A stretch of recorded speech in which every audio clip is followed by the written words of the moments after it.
Pierre, bonjour. Bonjour, Roger.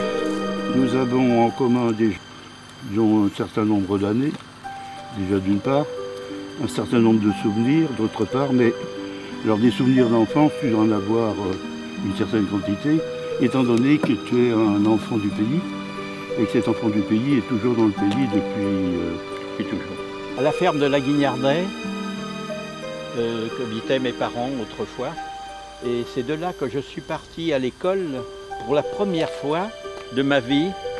C'était devait être en avril, parce que c'était après les vacances de Pâques, en avril 1936.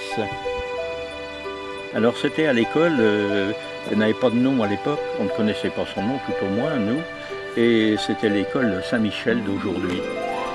Elle était, je ne vais pas dire qu'elle était mixte, c'était l'école privée des filles, oui. Mais les enfants de, comment je veux dire, tout petits, pouvaient être accueillis dans une classe, et c'était une sœur qui s'en occupait.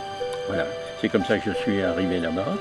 Et tous les matins, mon père m'emmenait au village à côté, à la Chopinet, non, à la Boitelet plus exactement, et c'était Amélie Fralin, une fille de fermier qui était là, qui allait à l'école, qui était beaucoup plus grande que moi, qui devait avoir 13-14 ans, elle, qui m'emmenait à l'école et qui me ramenait le soir, et le soir, elle me ramenait directement à la ferme chez mes parents. En 1936, après déjà même un mois avant le décès de ma mère, qui est décédée le 18 août 1936, mon père m'avait amené chez ma marraine qui habitait ici, dans cette maison-là. Et je suis resté pendant 2 ans avec ma marraine ici, jusqu'à la mort de mon père, date à laquelle je suis parti chez mon tuteur, c'est-à-dire mon oncle qui habitait les Ourmes au bourg de Guipry. Je partais tous les matins, là, l'hiver bien sûr de nuit, hein, ça va de soi, et on rentrait de nuit également, avec, je veux dire, tous les enfants du village ici et de celui de la Reine-Lair à côté. On partait au bourg de Guipry à pied. On faisait 5 km pour nous rendre à l'école tous les matins. Là, il y avait un groupe important d'enfants. Il y avait les filles Perret de la Reine-Lair, il y avait le frère également, il y avait d'autres garçons. À la Beausoleil, j'avais des bons copains, là, j'avais Joseph Guilleux et Alfred Poupard, ces gens-là, Jean-David, tous ces gens-là ont formé un groupe important à prendre la route du bourg. En passant par là à côté, on récupérait ce qu'il y avait à récupérer comme élèves.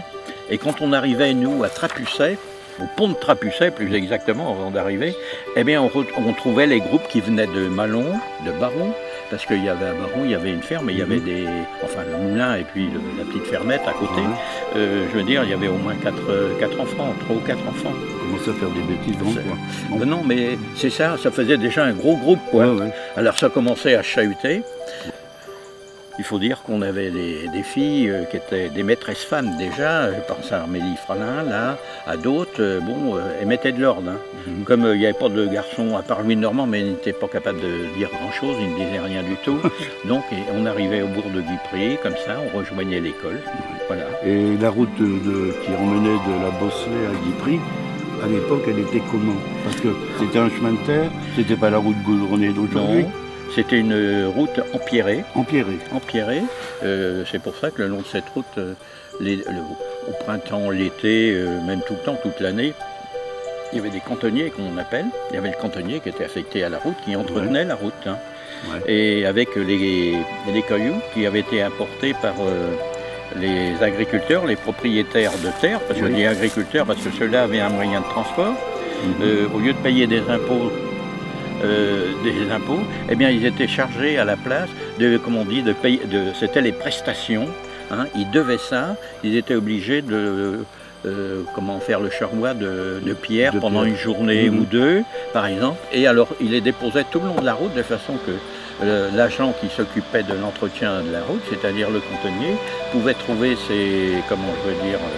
ces cailloux pas trop loin de l'endroit où il bouchait les trous. Voilà, et il faisait ça toute l'année, quoi. Pour essayer de tenir les cailloux, eh bien, il prenait un peu de terre dans le fossé, dans le talus au bord de la route, et il en mettait dessus. De toute façon, alors ça faisait bien quand ça venait d'être fait, c'était pas si mal que ça, quoi. Hein, c'est comme ça que ça se passait. Autrefois, tous les champs étaient couverts de pommiers. Ouais. La pomme était une ressource financière, si on peut dire, pour les propriétaires des terres ou des fermiers, ou des fermiers. Ils ramassaient les pommes, ils allaient les vendre aux usines de Messac, et bien sûr, ça leur donnait de l'argent, ça leur permettait de payer le fermage, leur fermage, et de vivre toute l'année. Cette histoire de pommes, il y avait donc une récolte, et cette récolte, fallait que les agriculteurs transportent ces pommes dans les usines du port de Guipry, et du port de Messac, je veux dire. Et alors, bien sûr, il fallait voir, on avait l'habitude de voir toutes ces tombereautés de pommes ou charretées de pommes, des tombereaux pleins de pommes avec des sacs dessus et tout, tirés par des bœufs qui avaient beaucoup de mal à monter la côte du bourg de Guipry, là, parce que... alors souvent on a vu des gens, ils dételaient leurs bœufs et ils se mettaient à 4 bœufs pour monter la charrette et ils revenaient chercher l'autre après pour monter la côte. Ils allaient vendre leurs pommes et vous savez ce que c'est? C'était une journée pour eux, une bonne journée si je peux dire, parce qu'ils avançaient un peu de sous. Ils rentraient. Il faut dire que certains rentraient bien sagement chez eux, mais il y en a d'autres qui quand même buvaient leurs petits coups au port, au bourg de Guipry avant de rentrer. Voilà. Eh bien, nous, quand il y avait cette saison des pommes, les écoliers là, de la Bousselet et tout le coin, enfin, surtout à la Bousselet, nous, on était spécialistes un peu pour ça. Dans les groupes où il y avait beaucoup de filles, où il y avait des gars, c'était bon, ça. On était un petit peu à part. Et je me rappelle, moi, on était 4 ou 5, là, disons, qu'est-ce qu'on se marrait. Quand on voyait qu'il y avait à la sortie de l'école, à l'automne, au moment de la saison des pommes, eh bien, vite à la sortie de l'école, on faisait le tour des bistrots de Guipry pour dire, bon machin, il y a la charrette un tel qui est là. On va rentrer avec lui à la Bousselet. On ne va pas rentrer à pied. Et alors, on allait lui demander poliment, le gars il dit, oui, vous n'avez qu'à monter dans la charrette, vous m'attendez. Bon, alors, j'arrive tout de suite. Quelquefois, c'était 1 heure après. Alors, il nous arrivait de rentrer de nuit à la Bousselet, mais bien nuit, et les parents, moi je me souviens de ma marraine, elle disait, vous n'êtes pas de bonne heure quand même. Je dis, oui, mais on est rentré en charrette avec Jeanne Moison.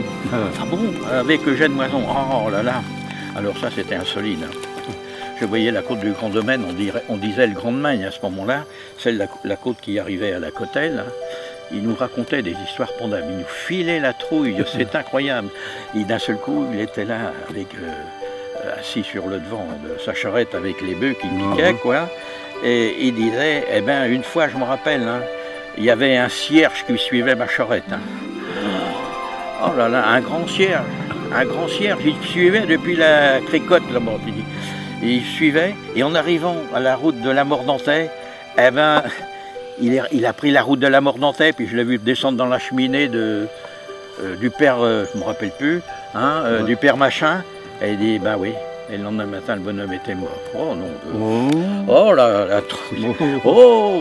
Et puis alors une autre fois, il nous racontait, il dit, oh là là, un soir, je rentrais, il y avait des boules de feu là on aurait dit que ça courait partout. Oh là, on rentrait. Oh là là, la pétoche terrible. Quand on racontait ça, je racontais ça à ma marraine et on dit, c'est pas vrai. Bon, ça se repassait comme ça. Le printemps, quand on arrivait, avant les vacances, je veux dire au mois d'avril, au mois de mai, il y avait des nids partout. Les nids partout. Je me rappelle, on allait dénicher dans les chênes, pas loin de la route, pas trop loin de la route quand même, les nids de corbeaux, les nids de pie. On allait les dénicher, c'est ça. Et puis alors, il y avait tous les petits jardins du bourg aussi. On en traversait un certain nombre là. À l'époque, il y avait des accès un petit peu partout. C'était pas des routes ni des chemins, c'était quelquefois des petites sentes. Des petites sentes, Des petites sentes. Eh bien, on suivait ces petites sentes là. On savait qu'il y avait un cerisier par là, où il y avait des fraises, où il y avait des framboises. Voilà, tu vois, c'est ça. Alors, c'était des trucs de gamins, quoi.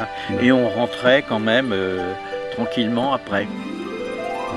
Et à l'arrivée, les parents, qu'est-ce qu'ils disaient Ils n'étaient pas au courant de ça. Ils n'étaient pas au courant. Ils n'étaient pas au courant de ça. Non, mais vous voyez bien arriver quand même. Ah oui, vous voyez bien qu'il y avait un peu de...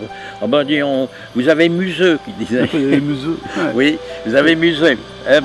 On dit oui, mais Oh, il y avait les chiens là-bas qui nous empêchaient de passer, ou Oui, enfin, il y avait qui nous aboyaient. Bah, c'est Ouais, tout, quoi. ouais. Ça se passait assez bien, ils avaient l'habitude, quoi. Ouais. J'étais à l'école privée, moi, c'est-à-dire c'est-à-dire l'école qui se trouvait en face de l'EDF actuellement à Guipry. Hein, et on avait donc un directeur qui était là depuis 1905, déjà comme instituteur, et il y a pas mal de temps, il a eu, alors on l'appelait le père Roussel, et il était aidé dans une autre classe, parce qu'il y avait plusieurs divisions dans la classe. Hein. Bon, il y en a 10 d'une sorte, 8 de l'autre, et ainsi de suite. Tout le monde n'avait pas forcément le même programme. Hein, c'était un travail terrible qu'il faisait. Et alors, on avait eu un instituteur, à un moment, c'est l'abbé Bérel, un grand résistant de Guipry par la suite. C'est sa prestige vicaire instituteur. C'était un chasseur. Alors, il avait 2 beaux chiens de chasse. Il avait des beagles, vous voyez, des très beaux chiens. Alors, comme il n'avait pas de chenil, eh bien, les chiens logeaient dans la classe, derrière le tableau qui était dans le coin de la classe. Sur de la paille, c'était installé là. Hein? Et le matin, quand les élèves arrivaient, alors on voyait bien les chiens, ils se levaient, ils ne disaient rien du tout. C'était vraiment extraordinaire. Et alors il nous disait que je ne vous vois pas balancer vos beurrés dans la cour à la récréation. La beurrée, c'était la tartine qu'on avait, quoi, de beurre, ou alors le midi, pareil. Si vous devez en jeter, vous les apportez aux chiens. Voilà, c'est ça. Un type vraiment extraordinaire. Lui, pendant la guerre, après, il a chassé, il avait son fusil, il avait caché le fusil sous la soutane. Des Allemands. Pourquoi pas. C'était un gars très bien, certainement. Si jamais il allait à la chasse à l'époque, je me rappelle, les cartouches, c'était du carton. On disait du carton bouilli, un gros carton. Il y avait la poudre et tout. Et alors, malheureusement, s'il était à la chasse, qu'il pleuvait, vous savez, les sapristi de cartouches prenaient l'eau. Il fallait donc les sécher. C'était pas foutu. C'était un pétard mouillé, il fallait les sécher dans la classe. Alors, comme il y avait un poêle dans la chasse, au milieu de la classe, c'était comme ça, le mode de chauffage qu'il y avait à l'époque, il n'y avait pas d'autre chose. C'était pas mal. Il y avait la gamelle d'eau obligatoire sur le dessus du poêle. Et ces cartouches, ils les mettaient dessus aussi à sécher, à côté de la gamelle. Alors on a vu quelquefois d'un seul coup, on était en train de crier notre table de multiplication, la tête penchée comme ça, ils étaient accrochés au mur. Alors 3 x 2, 6, 4 x 7, 28, 1, on était en train de la chanter, on la gueulait, on les gueulait. Et alors d'un seul coup, il y avait une cartouche, la poudre, enfin il avait enlevé les plombs quand même, il faut dire ce qu'il y a, avant de les refaire sécher. C'était la poudre qu'il fallait faire sécher. Alors on en a vu quelquefois, plus d'une fois, des sacrés trucs. Alors à ce moment-là, affolé, le directeur de l'école, qui était le père Roussel, qui arrivait, il dit: qu'est-ce qui se passe? Non, il n'y a rien, non, ça y est, c'est aucun problème. Père Roussel est décédé le 1er février 1942. Après, on a eu un autre instituteur, comme directeur d'école, Jean Lebé, qui était un type vraiment sensationnel aussi. Je me rappelle, en 42, 43, et 44, on faisait la classe dans l'appartement, dans la maison du directeur. Ah oui, c'est ça. Le midi, les enfants, moi je ne pouvais pas parce qu'à ce moment-là j'étais au jour chez mon tuteur. Mes parents étaient décédés, moi ils étaient chez mon tuteur. Le midi, c'était la chasse aux écureuils par les autres. Alors à 3 ou 4, il y en avait des équipes là-dedans, il y avait des ragosses de chênes, des chênes très gros comme ça, beaucoup de branches, des écureuils là-dedans. Alors ils avaient 2 ou 3 perches, et puis alors rien qui montait dans l'air pour faire partir l'écureuil, pour le faire sauter, quoi. Et alors s'ils sautaient par terre, on tuait les écureuils. Et on allait les vendre chez Vaillant. On allait les vendre, ça faisait des sous pour essayer d'acheter quelque chose, quoi. Une anecdote aussi qui est intéressante, c'est que pendant la guerre, il y a je sais pas, c'est des gens, des bénévoles, qui ont fait une tranchée à côté de l'école. Pour nous, encore de coups durs, quoi, si jamais il y avait eu de la bagarre et tout, encore de bombardements. Mais alors, ils avaient fait une tranchée, 25 mètres de long à peu près, qui faisait à peu près 80 de large, mais toute droite. Alors de temps en temps on faisait des exercices, attention bombardement, on va là-bas, mais malheur si jamais il y avait eu une bombe ou quelque chose à tomber sur la tranchée, c'était 80 enfants qui partaient d'un coup là. Hein, il y a eu des erreurs, enfin, mais ça ça se passait comme ça. La guerre donc c'était... Tu allais donc à l'école? Oui, et il y avait l'occupation allemande. Et il y avait l'occupation allemande. Et les Allemands étaient dans nos classes. Moi j'ai eu de la chance encore parce que j'étais dans les grands déjà, à 12-13 ans quoi. On avait le logement de l'instituteur où on pouvait faire, qui avait été aménagé en salle de classe. Mais je connais, je vois mon frère est revenu raccrocher facilement, mais il avait 2 ans de moins que moi. Mais c'était dans une ferme, une salle dans une ferme aux Ourmes. Il y en a d'autres, c'était dans les garages. Faut voir un petit peu les problèmes qu'il y a eu pour l'école. Par contre, l'école des filles n'a jamais été occupée. Ce qui nous a permis au début, quand j'étais tout jeune élève à l'école, on allait à l'école, j'étais encore chez les filles à ce moment-là, on occupait la classe nouvelle. Mais les Allemands, on s'en foutait pas mal, ils étaient dans la même cour que nous. Je me rappelle un jour, une unité avait préparé une inspection des motos qu'ils avaient. Ils avaient au moins 5-6 motos, des belles motos, disons. Alors à la récréation, on avait regardé tout ça, ces belles motos là. Et puis alors c'était vraiment nickel. Hein. Et alors il y a toujours des pitres là-dedans. Les Allemands nous disaient Raus, raus, ouais. Et puis on s'approchait quand même. Alors on en avait une poignée de poussière, il l'a filé dans le réservoir d'essence. Pas de traces, rien du tout. On est rentré à l'école, mais le lendemain matin, on a bien vu qu'ils étaient au courant. Alors j'aimerais te le dire qu'il y avait une garde spéciale d'Allemands auprès des motos qui étaient préparées. Il y en a un qui s'est approché trop près. Je ne vais pas donner son nom parce qu'il est encore vivant. Je le connais. Il a pris un coup de pied dans le derrière, j'aimerais te le dire, il a dû s'en rappeler. Quand il partait à l'exercice, il s'installait sur la route de Pipriac, devant l'EDF, là tu vois, juste au coin de l'EDF, là, et il s'en allait par la Croix du Bois. Pour leur terrain d'exercice, c'était la prairie des Chéneaux, par là, dans les bois de la Provotière, là. Quand il descendait, il se mettait en rang, bien sûr. Le sous-officier de service qui présentait le groupe, la compagnie, de section des fois, donnait des ordres en allemand. On ne connaissait pas un mot d'allemand. Et nous, dans un charabia qui n'a rien à voir avec l'allemand littéraire, j'aime te le dire, on reprenait presque les ordres qu'il donnait. Quoi. Il y a des fois des unités qu'on avait, c'était des unités régulières. Certains se marraient, les Allemands se marraient. Même le sous-off qui donnait les ordres se éclatait de rire. Bon, ça se passait bien, il n'y avait pas trop de bobos, quoi, tu vois. Il allait faire l'exercice et en revenant, il chantait Hallihallo, Hallihallo. Alors il arrivait, il disait halt, halt, on répétait halt. Et puis alors on donnait les commandements en allemand aussi, qu'on croyait être en allemand pour redescendre les armes, reposer les armes ou les charger, quoi. Mais ça, on a essayé de le faire avec les SS aussi. Oh là là, une unité de SS un jour, dis donc, tu aurais vu les vedettes. Ils ont vite monté, il y a un escalier qui est assez, il y a au moins 15 marches, là, 15 marches, toute vitesse. Nous, quand on était sur la rambarde du mur, là, au-dessus de l'école, on dominait la route, on donnait là. Sur la route de Pipriac. Oui, sur la route de Pipriac. J'aime mieux te le dire qu'on se sauvait rapidement, rejoindre notre classe. À toute vitesse. Moi, j'ai jamais pris de coup de pied dans le derrière, je te le dis tout de suite. Je me suis toujours bien débrouillé.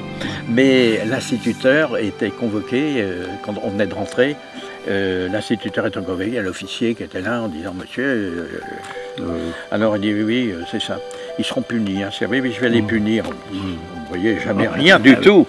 Mais alors, qu'est-ce que tu sais qu'on a rigolé avec ça. Oh là là là là. Tu ne m'as pas parlé dans toutes tes petites histoires de la cantine. Qu'est-ce qu'il y avait à la cantine? Comment vous mangiez? Bon, il y a beaucoup de gens ceux qui habitaient le bourg, ou comme moi j'étais aux Ourmes chez mon tuteur, je rentrais le midi à la maison pour manger, pas de problème. Mais c'est eux qui étaient à la Beaucelet, Malon et compagnie, les villages assez loin, eh bien, apportaient leur casse-croûte avec eux. Un repas froid, d'une façon générale, il n'y avait pas d'autre chose. Et par contre, l'hiver, l'hiver, on avait la chance à l'école privée des garçons d'avoir une bénévole, c'est-à-dire mademoiselle de Tannouarn, qui faisait la chose et faisait la soupe pour les enfants qui habitaient au loin, une soupe. Hein. Ils faisaient une soupe, si bien qu'ils avaient une soupe chaude. Ils mangeraient après leur casse-croûte, mais ils avaient le droit quand même à une soupe chaude. Alors c'était un peu la même chose, je peux dire aussi pour l'école des filles. À part, mais les filles, les bonnes sœurs, c'était un peu mieux organisé à l'école privée des filles.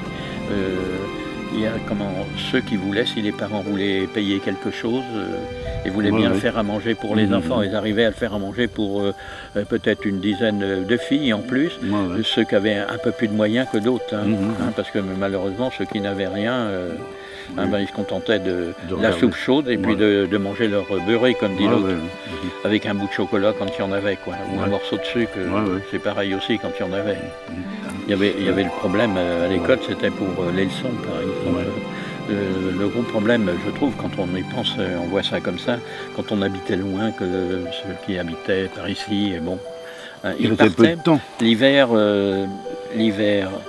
ils partaient de là-bas, il faisait nuit. On arrivait de nuit, et il n'y avait pas d'électricité. Hein. L'électricité est arrivée à Guipry, surtout partout, dans la campagne, je veux dire, entre les années 55 et 60. D'accord, tu vois, un petit peu pour question d'apprendre de leçons. L'été, c'était relativement facile, si vous voulez. Si en rentrant de l'école, les parents les avaient envoyés garder les vaches dans une pâture par là, ils pouvaient toujours emporter un bouquin et tout, et faire ça, quoi, et en apprendre un peu. Moi, j'ai eu la chance, tant que jusqu'au décès du père Roussel, dont j'ai parlé tout à l'heure, d'aller à l'étude du soir. J'avais combien, 10 ans, 11 ans, c'était quand même intéressant parce que il y avait quelques personnes quand même, c'était les gens du bourg principalement. J'étais privilégié par rapport à d'autres choses. Moi, j'étais pas tellement privilégié, je n'avais pas de parents. Alors, je n'intéressais pas tellement le directeur, l'instituteur. Mais je profitais des conseils des autres. Je me souviens très bien, moi, que j'ai appris à faire les divisions quand il en a parlé à l'école. Pour nous faire les divisions, je savais déjà les faire. Au contact des gens, à l'étude, quoi. Roussel nous donnait un problème aux grands, pas moi, pas du tout. Mais ce qui me permettait, je suivais ça, j'aimais bien, je suivais ça. Alors ça m'a permis de prendre un petit peu d'avance finalement. Ça ne veut pas dire que je garde un souvenir. Ça a quand même été profitable vis-à-vis, disons, d'un certain groupe, quoi. C'est ça. C'est sûr, ça me gêne un petit peu. Enfin, le privilège, disons, que tu pouvais avoir à l'époque était peut-être dû à... tu étais un adolescent qui avait plus de parents, en définitive. Qui n'avait peut-être plus ses parents ou qui n'avait plus derrière lui le soutien, disons, familial peut-être. Pour ça, ça ne jouait pas. Il y a juste du côté des curés, quoi, des vicaires et tout, qui connaissaient la situation, mon frère et moi, qui ont été très sympas avec nous. À l'époque, il n'y avait pas de secours ou d'aide, disons, non. Il n'y avait rien du tout. Je peux te donner un exemple.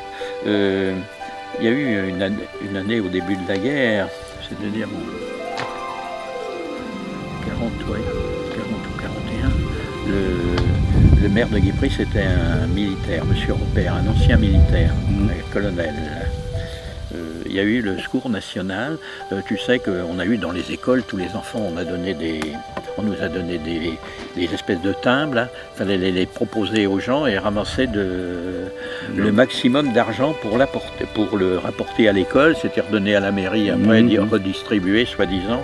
C'était pour les pauvres et les nécessiteux. Je me rappelle, ce colonel, j'étais très bien avec lui, il connaissait bien ma situation. Il savait bien que j'avais plus de parents, rien du tout. Et moi, quand j'ai eu tous ces timbres que j'ai eus, je les ai tous vendus. À l'école, premier, moi. C'est moi qui avais vendu tous les timbres. Mais il faut dire que j'étais content. Mais la veille, j'étais à veille pour terminer ma vente, je l'avais terminée chez le colonel Repère, qui était maire de Guipry. Il m'a dit, mon petit Pierre, tu es un malheureux toi aussi, hein. Tu n'as plus de parents, tu n'as rien du tout.